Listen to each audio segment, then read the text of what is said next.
Hi hello welcome to my channel. ఇవైతే మా పూర్వజ్ కోసం బర్త్డే కోసం అయితే డెకరేషన్ ఐటమ్స్ అనేది మేము అమెజాన్లో అయితే ఆర్డర్ పెట్టాము. ఏమేమి వచ్చాయో ఒకసారి ఓపెన్ చేసి చూద్దామా. ఇక్కడైతే ఓపెన్ చేస్తున్నా, ఏమేమి వచ్చాయో ఒకసారి చూద్దాం రండి. ఇక్కడైతే బ్లాక్ కలర్లో అయితే స్టార్ వచ్చింది, తర్వాత హ్యాపీ బర్త్డే అనేసి ఇలా అయితే వచ్చింది. తర్వాత ఇక్కడ మనం పార్టీ వేర్లో బ్యాక్ సైడ్ డెకరేట్ చేస్తాం కదా, అలా అయితే ఈ టూ వచ్చేసాయి. తర్వాత ఇది మనం బెలూన్ ఊపుకోవడానికి ఈ ప్యాకెట్ మొత్తం అయితే బెలూన్స్ వచ్చాయి. ఏమేమి కలర్స్ వచ్చాయో ఒకసారి చూద్దాం. బ్లాక్, తర్వాత ఎల్లో, వైట్, తర్వాత ఇది ఒక కలర్ వచ్చింది. తర్వాత ఇక్కడ టేప్ కూడా వచ్చింది. ఇలా బెలూన్స్ హోల్ ఉంది ఈ టేప్కి.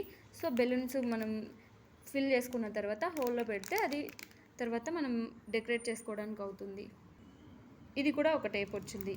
ఇందులో కూడా మనకి ఇక్కడ హ్యాపీ బర్త్డే ఉంది కదా, అది స్టిక్ చేసుకోవడానికి కూడా బ్లాక్ టేప్ వచ్చింది చూడండి ఒకసారి. ఇవన్నీ అయితే మాకు కాస్ట్ అయితే 500 పడింది. ఈ వీడియో మీకు నచ్చినట్లయితే ప్లీజ్ లైక్, షేర్, సబ్స్క్రైబ్.